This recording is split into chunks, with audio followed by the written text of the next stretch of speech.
ఈ బత్తాయి పండు ఇట్లా అనగానే పీల్ వస్తుంది, దీని ప్రత్యేకత ఏందన్నా?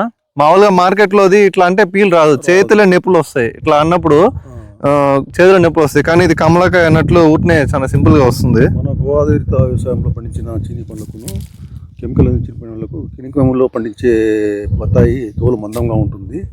వాళ్ళు చెట్టు మీద మాగలకుండానే ముందుగానే కోసేసి కార్బైడ్తో చేస్తున్నారు రకరకాలుగా. కాబట్టి మనకు అది టేస్ట్ డిఫరెన్స్ ఉంటుంది, మనం వలవడానికి కూడా ఇబ్బందిగా ఉంటుంది. అదే మన ప్రకృతి వ్యవసాయంలో పండించిన చీనీ పండుకు మన కమల పండు మధ్య లూజ్ కమల ఎలా ఉంటుందో అలా ఉంచుకోవచ్చు. ఆ టేస్ట్ కూడా వేరే ఉంటుంది. అది డిఫరెన్స్ కెమికల్ దానికిను మన గోదావరితో పండించిన పంటకు. రుచి కూడా చాలా బాగుంది, జ్యూస్ కానీ బాగా లైక్ చేశారు. నేను కస్టమర్కి ఇట్లా ఒలుచుకొని తినమని చెప్తుంటాను, ఫైబర్ అంతా బాగుంటుందని. 9 hours జర్నీ చేసి బత్తాకాయ తినేదానికి వచ్చాను, ఇప్పుడే చెట్టుకు తెంపు తిన్నాను. మీరు ఇట్లా ట్రావెల్ చేసి 9 hours జర్నీ చేసి రాబోలేదు. మన నెల్లూరులోనే మన దగ్గర దొరుకుతాయి బత్తాయి, చాలా అద్భుతంగా ఉంటుంది. మీరు ఖచ్చితంగా ట్రై చేయండి.